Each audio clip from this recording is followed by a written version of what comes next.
Welcome back to Left of Boom. I'm your host, Military.com managing editor Hope Hodge Seck, and we're doing a very special episode today where we're taking a look at 2021, this mysterious and hopeful year, and most specifically, its impact on and highlights for military veterans. As we all learned last year, predicting the future can be a very risky thing. But we have some really smart veterans on today who really know their stuff and would probably be pretty handy in an alien invasion just in case 2021 doesn't turn out the way we're expecting. With us today are Blake Stilwell, Military.com's veteran jobs and military culture writer. Blake has previously worked at We Are the Mighty, and he served in the Air Force as a combat photographer. He may well be the most educated person on Military.com's entire staff.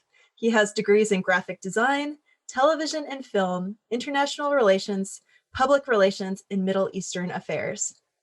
We're also joined today by Jeff Daly.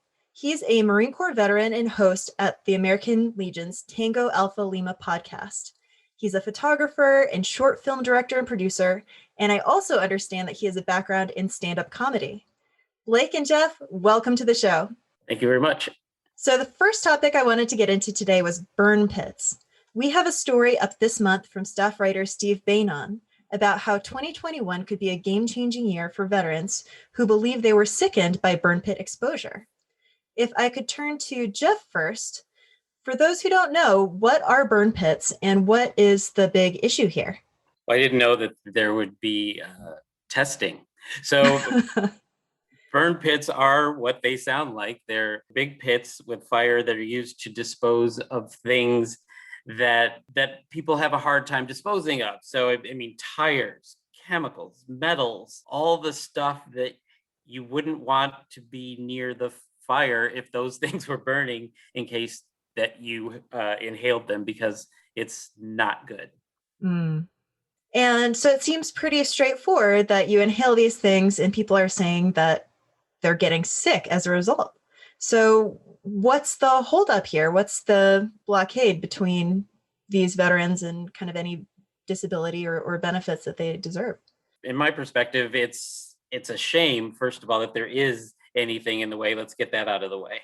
That it's absolutely unconscionable that people are put into a situation where they didn't have a choice to be there or not to be there, and their lungs and their body didn't have a choice about what was entering into them, and yet there were things in the way. The most unfortunate piece of that is that the Veterans Administration was in the way. And I do realize that they're a government agency and they have budgets to live up to, but it's the Department of Veterans Affairs. It's the Veterans Administration.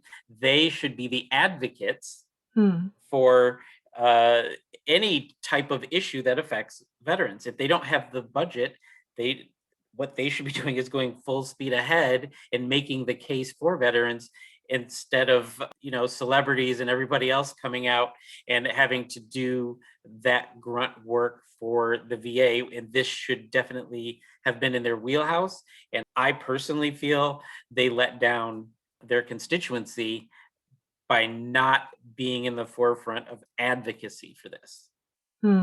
It's interesting. My background, my first job in journalism was at the Daily News of Jacksonville, North Carolina. And 8 out of 10 calls that I got to my desk line were from people in the community who believed that they had been made sick by toxic drinking water from back in the 1980s, when these dry cleaning chemicals seeped into Camp Lejeune wells and made a lot of people sick. So it's interesting how this issue keeps cropping up decade over decade, with service members exposed to different substances and getting sick as a result, and then the arduous process of proving that and hopefully getting what they need before, really kind of toxic consequences. I think with the Camp Lejeune thing, and I'm sorry that you had to be there, but is that was kind of not known, and if I'm remembering the story right, it wasn't known about until decades later. The burn pits, they're there. Like, I mean, you see them and you know what's being put into them, and you know that those things are not meant to be inhaled. So to me, there's a big difference between the two. I think the water thing is unfortunate, but I don't think it was negligent in the same way Mm, as burn pits. I think everyone involved with burn pits, every person on the chain of command at any level knew that it was not a great thing. And I just think there's kind of a difference. And I'm not just saying that because Camp Legion's my beloved Marine Corps. I'm saying that because I one was a seepage, an accidental seepage. The other was a very purposeful burning, and like everyone knows about tires. I mean, mm, and things like that. So it wasn't unknown to people. So I see them kind of differently. that's definitely fair. So I know one of the things that the VA has done, they consider themselves kind of in the research phase, and there's this registry where veterans can go online and say, I believe I was exposed to toxic substances through burn pits, and here's my information, and use my data. So I understand, Blake, that you recently went on to the registry and checked it out. Yeah, so I I was deployed to Iraq and I was at Camp Victory, but the nature of my job sent me to a number of locations, so I never really thought to join the burn pit registry. But I read on Military.com that it was a data collection tool, so I decided to do it. First of all, there's a lot of security involved with just signing up for the site. You have to use your old addresses, and sometimes the addresses aren't the same. Like I guessed luckily at the address they were actually trying to get me to use to confirm my previous address. And then you have to accept a text Hmm. message confirmation, and then you have to accept an email token and confirm. The email that they had was my old Air Force email. I haven't been in the military in 14 years, and the only email address they had for me was charleston.af.mil. And then Hmm. when it came time to actually like see my record, they had me in Iraq for a month. Like, and the date was after I had already left the military. So Oh my I had to go and goodness. update my deployment records first. And then once you actually get to the questionnaire, it took me a half an hour just to get to the questionnaire. To me, it's clear that it is a data collection tool.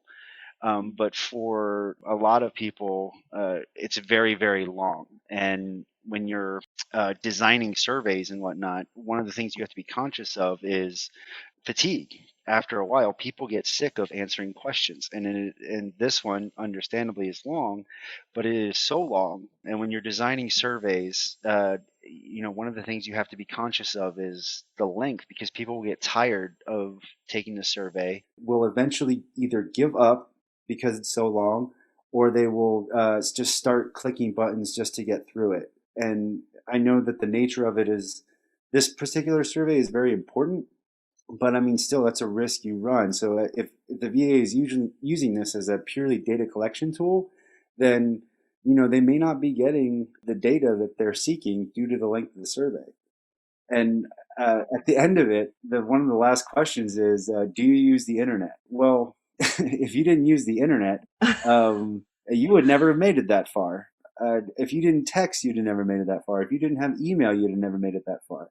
So I don't know that it was very well designed.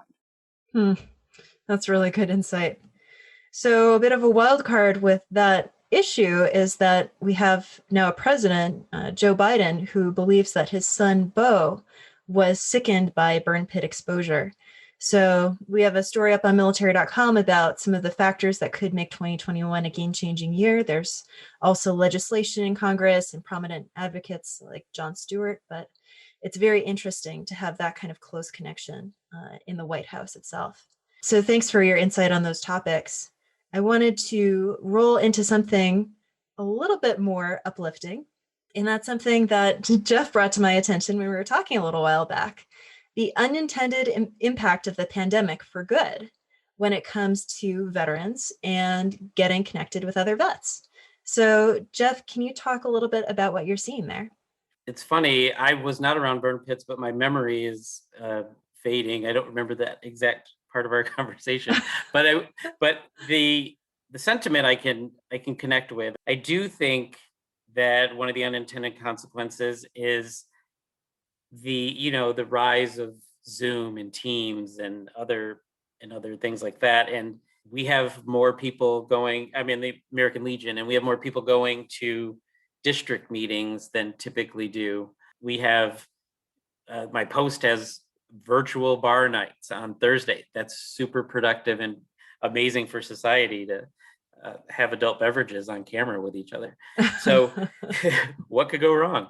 So I do feel as though, even though we are separated and it's not great, I feel like we're adding some depth to the relationships that we have here, because it was easy to go to a meeting and say hi to somebody, because you know their name and you know their face, and you say hi and kind of move on.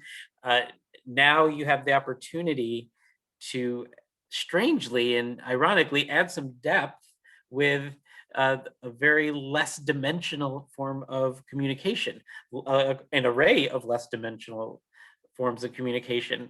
I've probably gotten 5 texts since we've been on here right now, and I would like bonus points for not checking them. And we talk to people on the phone. We do this Zoom thing, and then it's weird. It was kind of exciting at first, and then there was Zoom fatigue, like, don't ever video call me ever again. And then we kind of eased into it as a new normal. I think the interesting part is going to be what happens next, like at the end of 2021, when we will hopefully, I'm crossing my fingers here, hopefully be able to meet in person again, hopefully be able to do activities and go on hikes and do all the things that people do together. Is this going to stay? Is this going to be a part of not just the greater nation's life, but more specifically, is it really going to stay a part of veteran service organizations, and how we interact, how we do business, how we disseminate information? I'm writing more articles out for the Legion now. Our listenership for podcasts is going up. I think some of these things are here to stay. I don't know for sure. I'm not Nostradamus or anything, but I kind of can feel that people's habits are changing, and you can see it in things not necessarily related to the military. The number one spending of this first stimulus package, do you know what it was? No, I have no idea. It was bigger TVs. Now you might think that sounds frivolous, and what could you draw from that conclusion? What I'm drawing from that conclusion is that people are more comfortable watching movies and gathering content at home. The seats are more comfortable, the popcorn's cheaper, you have your own selection of snacks and beverages. Why would I go to a crowded theater with dirty people and expensive things? So I think we're seeing things shift into a new normal, and I think the veteran space is going to have to deal with it. The Legion, for instance, we have most places in their bylaws, you have to meet in person, you have to be there in person to vote. Those things are suspended right now. I'm wondering what's next for us. Well, I know a lot of people have sort of an outdated idea in their heads of even what a veteran service organization is. I'm sure there are people saying, I cannot believe the American Legion has a podcast. I thought they had, smoke-filled bars that kind of old timers gathered at. But you are part of the Hollywood chapter of the American Legion. Is that right? And from what I understand, it's a very hip, trendy place with a lot of younger veterans. I mean, can you talk about what that community is like? Yeah, Hollywood Post 43 is a unique and kind of awesome post. And if you can believe this, it was that way before I got there. So it's only gotten better. So the Hollywood Post is interesting because I believe we have more post 9/11 veterans than we do Vietnam veterans. And that is not the norm for posts. We have a diverse membership. We have, in terms of ethnicity, sexual orientation, where they come from. We have a lot of people from all the branches except Space Force. And if you're in the LA area and you're in Space Force, I need you to join my post, because the boot branch needs to take some of the heat, because I'm tired of the crayon jokes for Marines. So if I walked into a different post and it was that old smoky guys sitting around telling war stories that may or may not be true and drinking their shots of whiskey, I don't know that I would have been involved. But I went to Hollywood Post 43. I got involved because they're doing things. We do food drives, blood drives, we volunteerism, do physical things. We participate in community sports leagues. We do all of the things, and it became a home. So that was really important to me. And then that led me to, there's a lot of steps in between, but that led me to getting to do the Tango Alpha Lima podcast, which I'm also really proud of. And we had an amazing guest not too long ago in the name of you, Hope. You were an amazing guest. And that's how I got here, is because we had such a good time on the Tango Alpha Lima podcast. And yeah, there's a lot of people that were really surprised that the American Legion would allow someone as crazy as me and the other and Ashley and Mark to just kind of go on with no script and no pre-approved topics, and we kind of talk about everything and anything having to do with the military and veteran space, and it's being really well received. And I think we're starting to be one of the ingredients of change in the perception of veterans service organizations, because your podcast is, you're so smart, and you have Blake with all those degrees, and then on the American Legion podcast they got me, and so it's a little less, it's a little more on the entertainment value than it is pure straight information, but I think we're getting a good mix of the two. And then we bring on, when we need credibility, we bring the Hopes of the world in to elevate our status. So thank you for that. Right. Well, I'd like to say that this is why I don't record video in my podcast, but honestly, you are the only guest who's ever tried to make me blush. Most people don't assume it's worth their time to butter me up. So thanks for that. Blake, I did want to turn to you. The next topic is in your wheelhouse, and I know you've just done a deeper dive on this at Military.com. So we all know that employment absolutely cratered with the 2020 start of the pandemic. And it has climbed back quite a bit, even though larger economic impacts continue to be felt.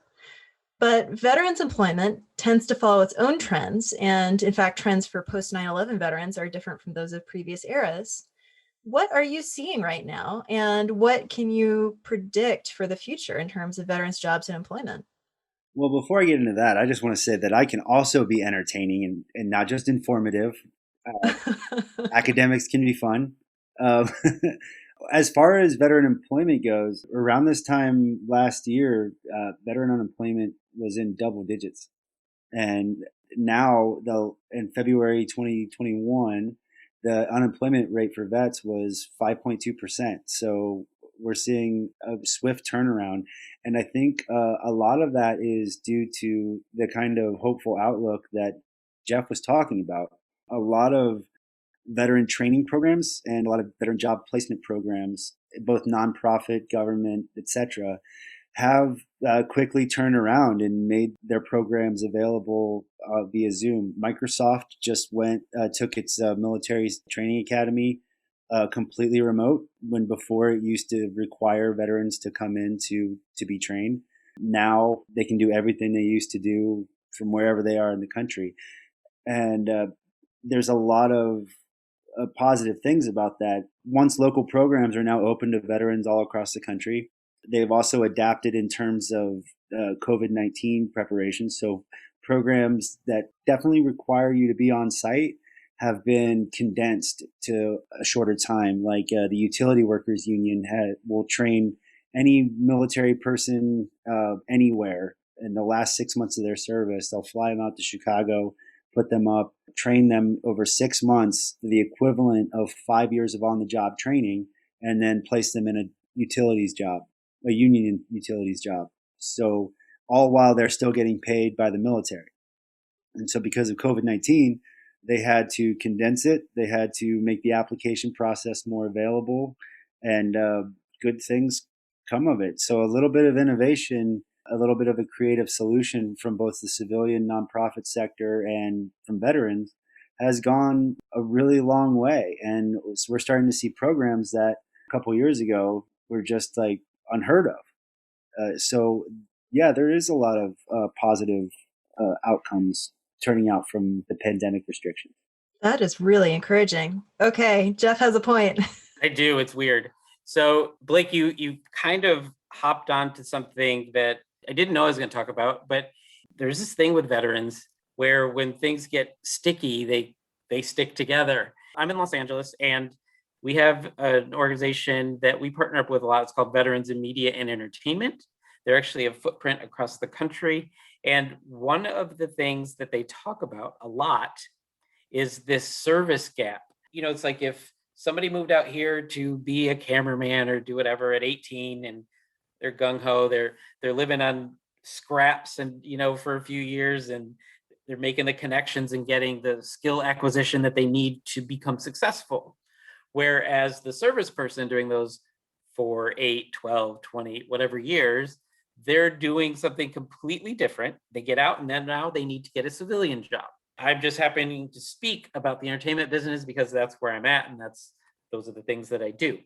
So VME speaks all the time about this service gap and how they're trying to close it. So they have partnerships with studios and corporations that sponsor these things so that they can kind of fast forward the connections that they make. They can kind of, in a very intense way, get the skills that they've missed out while they were serving. And I think that helps. And I think the numbers that Blake was talking about going from double digits down into 5, I think some of that might be because of programs like that are ramping people up with their civilian skills during a time when there's high unemployment. And then when there is a comeback, you have a person that has all of those things, plus the intangibles that come with being in the military. So Blake, you were entertaining and as well as inspiring, sir. So now you have all of the degrees, and now you're poaching on my entertainment sector of this whole thing.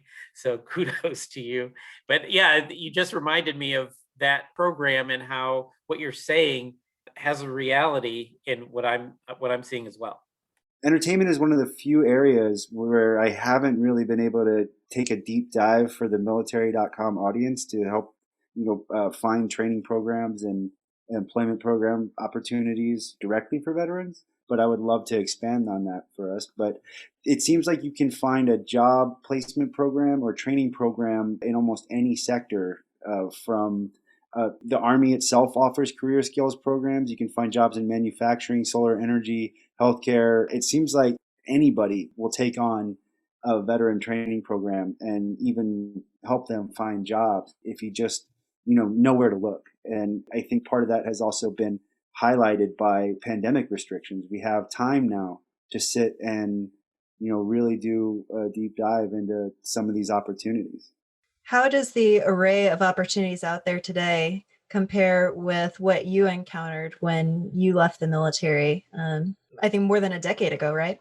Yeah. Well, I kind of got lucky in my transition. I kind of forced my way into Syracuse University 6 months after the application deadline. And I took the university's job opportunities from there. So I didn't really get a chance to scout the landscape. But I will tell you that my TAP class, the Transition Assistance Program class, wasn't as great as I had hoped it would be. Like, I wasn't even proficient at writing a resume by the time I left. But now you can find resume writing services and job hunting services and all sorts of things long before you get out. They don't think of it as like a month before you leave checklist. It's the idea of it now is a month before you go, 6 months before you go. There are nonprofits that will pair you for a mentor as you're entering the military, and you can prepare for getting out the whole time you're in. So the idea of military service has changed from one of I'm going to be in forever and then I'm going to suddenly stop and think about what I'm going to do to this is a stepping stone to a further career. It may be the military, but I'm looking at other options the whole way through. And I think the military has responded positively to that, especially the Army. And they create opportunities at every chance they get. It's just our mindset about service has changed. That is a really fundamental change. Transitioning on, perhaps the biggest transition for veterans in 2021 has been leadership turnover at the VA. So we've got a new VA secretary, Dennis McDonough, who's one of a very few non-veterans to hold the post. But he's also been fairly active on diversity, saying he wants to fight like hell for veterans, particularly women and minority vets. He's also ordered a policy review of any structures that might not be welcoming to LGBT veterans and employees. Fairly active already on the job. Jeff, what do you think veterans are hoping to see in terms of change at the VA? That's a long list. I could probably submit a spreadsheet. I could pick from different things. I do think we're seeing some bigger picture things like you just talked about, the extremism that's running rampant in the military, and rooting that out and trying to find out what's causing it and then getting rid of it. And that stuff is important. The esprit de corps requires that people get along and trust each other and see each other as not just equals, but as their saviors. We save each other all the time. Now, the things that I would like to see from the VA itself, from the VA, I have some really simple things I would be so ecstatic about. And I hope that they're listening, because right now, if I want to pick up my phone, the thing that I use for probably 80% of my communication, and I want to go into the messaging with the VA, like messaging with my doctors and the Blue Sea things and records, you can't really do that in a centralized way. They have a lot of random apps, most of which I don't use. They have a launchpad thing it basically just opens web versions of things that aren't super optimized for the phone. I really, really just want to see some technology upgrades from the VA. I would love to just see a singular app that does what My Health eVet does. Everything that's in My Health eVet in a singular app, and the data's there. They just need somebody to work on the UI so that it's not overly cumbersome. I would love to see that. I would love to see a streamlined way of dealing with things that come up like burn pits. I would like them to take on aggressively the role of advocacy. And, I was encouraged when he said he'll fight like hell for the veterans. I'm hoping that that's true, because I think that's their number 1 or 2, maybe 3 level of why they're there.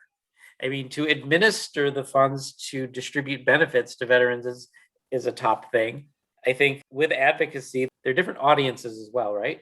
So there's the legislative audience that they need to connect with to get things done. And then there's the general public audience. What Blake talked about earlier is the view of veterans has changed.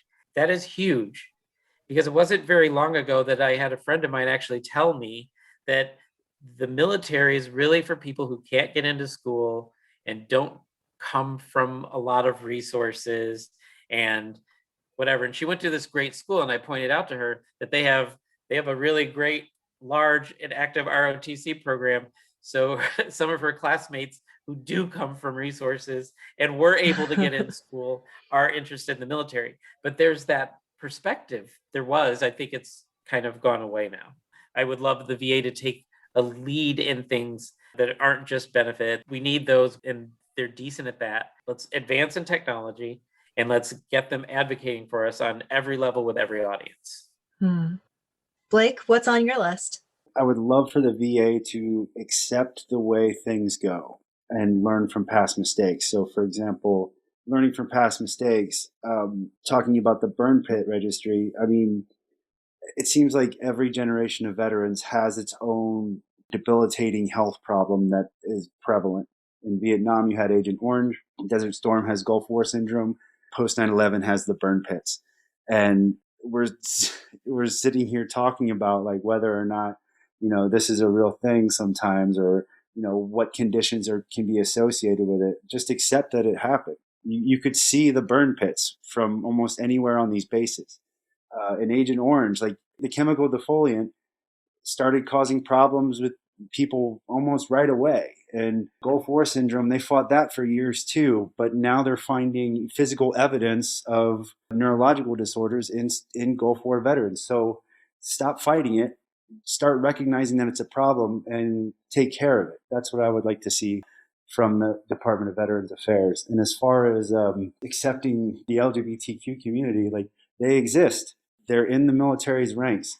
Accept them and address those needs. So many viewers complain, about how much it costs to support a transgender lifestyle. A lot of people come with medical problems and issues of their own, and we don't single them out, nor should we single out the transgender community. And speaking on what Jeff was talking about, joining the military is a career stepping stone if you use it the right way. I interviewed Team Rubicon's founder not too long ago, and he called the military the greatest middle-class jobs program in American history. And if you think about it, he's right. You can come from any background, anywhere, learn a new skill, use benefits wisely to step up your career, step up your personal goals, and advance your life. And the military gives you every opportunity. The Veterans Affairs benefits give you every opportunity to get out of it what you put into it. And that mentality is probably, the change in mentality is probably the best stepping stone we've had in the last 20 years. Finally, a big thing a lot of people are looking forward to in 2021 is the vaccine. And this is not specific to veterans, this is all of us. The VA has actually been pretty effective at getting doses out.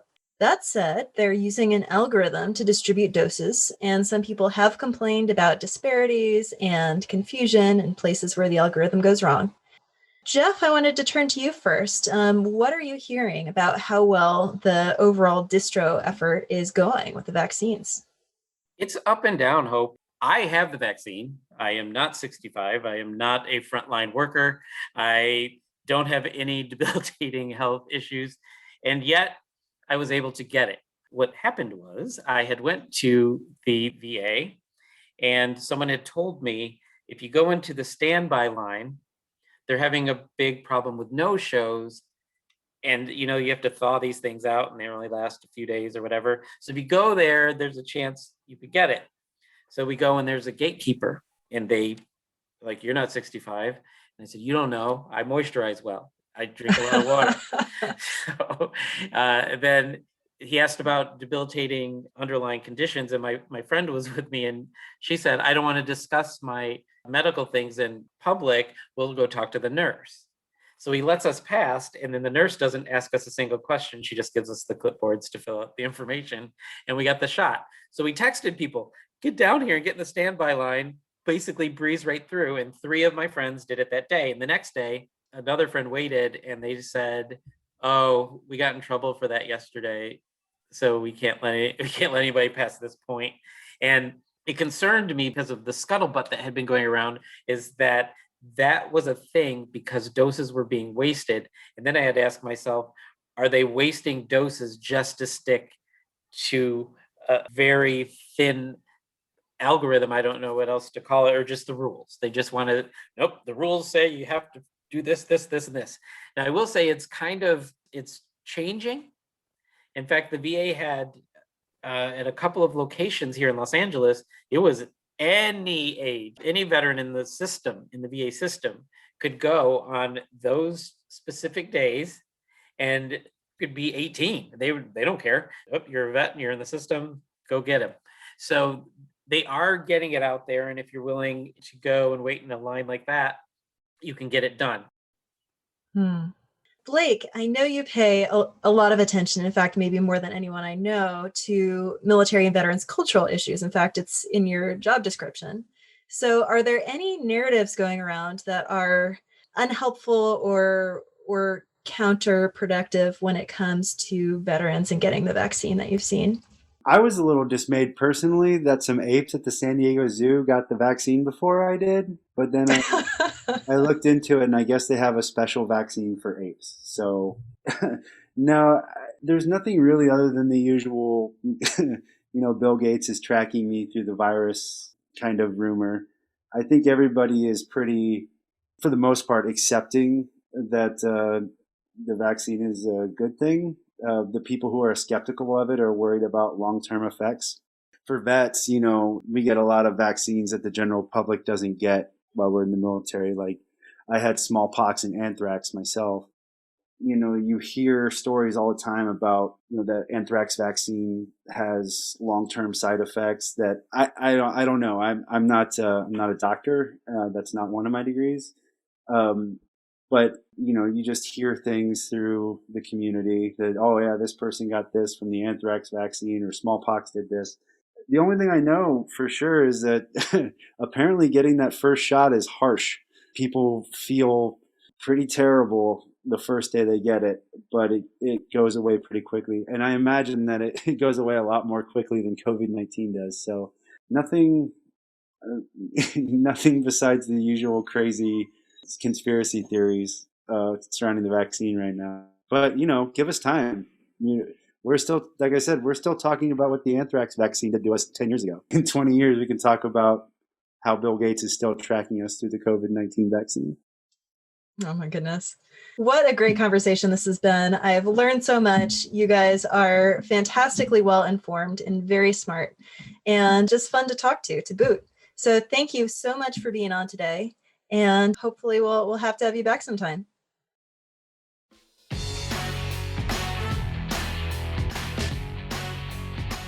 Thanks for joining us once again here at Left of Boom. Spring is heating up, and I hope everyone listening has reason to be optimistic about the future. Coming up soon, we'll have a show with two of the best-known military futurists of today, Peter W. Singer and August Cole. We'll also have an upcoming look back at Operation Warp Speed, the 2020 military vaccine distribution effort headed up by an Army 4-star general. If you have ideas, requests, or even rants, send them to podcast@military.com. We'd love to hear from you. And while you're waiting for hot new episodes to drop, remember to get all the news and information you need about your military community every day at Military.com.